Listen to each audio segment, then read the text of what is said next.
자, 생물의 특성 하나씩 해결해 보도록 하겠습니다. 먼저 생물의 특성을 크게 10가지로 우리 교과서에서는 다뤘었는데요.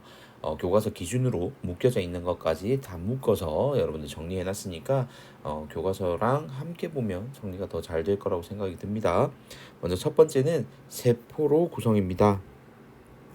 자, 이 세포 같은 경우에는요, 세포로 말할 수 있냐 없냐, 그게 나중에 바이러스도 굉장히 영향을 주거든요. 우리가 바이러스가 세포가 아니다라고 얘기를 하잖아요. 그래서 바이러스 문제 풀 때 보면 뭐 세포막, 세포벽 이런 얘기하면 틀린 문장이다라는 얘기를 했잖아요. 그죠? 자, 생물은 모습과 크기는 다양할 수 있겠지만 일단 모두 세포로 이루어져 있습니다. 자, 그렇다면 이 세포가 어떤 거냐? 먼저 생물체를 구성하고 있는 구조적 단위이기도 하고요.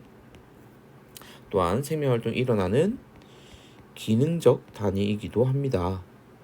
그래서 모든 생명체들은 세포로 구성되어 있다라고 얘기하고요. 구성된 세포의 수에 따라서 우리는 단세포 생물, 그리고 다세포 생물 이렇게 나누게 되겠죠. 자, 물질 대사. 생물은 생명을 유지하는 데 필요한 에너지를 물질 대사를 통해서 얻게 됩니다. 생물체 내에서 생명 활동에 필요한 물질과 에너지를 얻기 위해 일어나는 모든 화학 반응을 통틀어서 우리는 물질 대사라고 얘기를 하고요. 생체 촉매인 효소에 의해서 이루어지며 반드시 에너지 출입이 동반이 됩니다. 이때 동화작용과 이화작용으로 구분이 되는데요. 분자량이 작은 물질을 분자량이 큰 물질로 합성하는, 그래서 합성이라는 이 단어가 중요하겠죠. 이 과정을 우리는 동화작용이라고 얘기하고요. 이때 에너지는 흡수하게 되어 있습니다. 자, 그렇다면 밑에는 이화작용일 거고요. 분자량이 큰 물질이 분자량이 작은 물질로 분해하는 과정이고 이때 에너지를 방출합니다. 자, 그 다음 3번이요. 자극에 대한 반응입니다. 생물은 체내외 환경 변화에 대해서 적절하게 반응을 하게 되는데요. 이때 자극이랑 반응이 뭔지를 알아야 되겠죠. 먼저 첫 번째 자극은요. 빛, 소리, 온도, 화학물질 등 생물의 생명활동에 영향을 미치는 몸 안과 바깥의 이 환경 변화를 얘기하는 게 자극입니다. 자, 그리고 생물은 자극을 감지하고 이에 대해 적절히 반응함으로써 생명을 유지할 수가 있죠. 그래서 우리가 이거를 반응이라고 얘기합니다. 자, 그럼 4. 항상성 유지입니다. 생물은 체내의 환경을 일정하게 유지하려고 하는데요. 자, 그래서 이 항상성은 생물의 체내외 환경 변화에 대해서 몸 안의 상태를 일정하게 유지하려는 성질입니다. 생물체는 항상성을 유지하기 위해 신경계와 내분비계에 의한 조절 작용이 발달되어 있습니다. 자, 그리고 이어서 발생과 생장입니다. 다세포 생물은 하나의 수정란이 발생과 생장을 통해서 세포수를 늘리고 분화하여 구조적, 기능적으로 완전한 하나의 개체가 되는데요.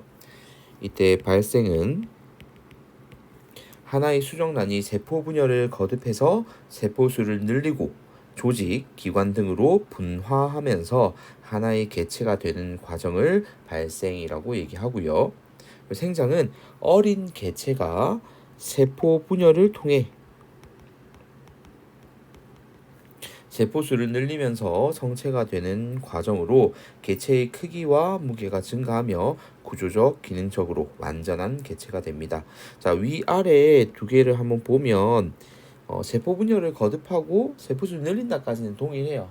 그렇지만 이 발생 같은 경우에는 기능이 부여되는 그 부분이 포인트고 생장 같은 경우에는 크기하고 무게가 증가하는 요게 핵심 포인트가 되겠습니다. 요즘은 구분하는 문제가 나오진 않지만 그래도 여러분들 기억은 하고 계시면 좋을 것 같습니다. 자, 이어서 생식과 유전이요. 생물은 자신과 닮은 자손을 남김으로써 종족을 유지하게 되는데요. 생식은 생물이 자신을 닮은 새로운 개체를 만드는 과정으로 무성생식과 유성생식이 있습니다. 무성생식은 암수 생식세포 형성이 없이 체세포 분열을 통해서 새로운 개체를 만들 수가 있거든요. 그런데 유성생식은 암수 생식세포를 만든 다음에 이 생식세포들이 결합해서 새로운 개체가 만들어지는 거죠. 자, 그리고 생식을 통해서 유전 물질이 자손에게 전해져서 자손이 부모의 유전 형질을 물려받는 그 과정을 우리는 유전이라고 얘기합니다. 자, 그리고 적응과 진화입니다. 생물이 환경에 적응하고 진화함으로써 오늘날과 같이 다양한 생물종이 나타나게 되었는데요. 먼저 적응은 생물이 자신이 살고 있는 환경에 적합하도록 몸의 구조와 기능, 생활 습성 이런 것들을 변화시키는 거고요. 이게 여러 세대를 거치면서 각기 다른 환경에 적응하는 동안 유전자가 다양하게 변화돼서 형질이 변화하고 새로운 종으로 분화되는 현상은 진화라고 얘기를 합니다. 자, 이렇게 해서 개념 정리를 했고요. 이제 문제를 풀어보도록 하겠습니다.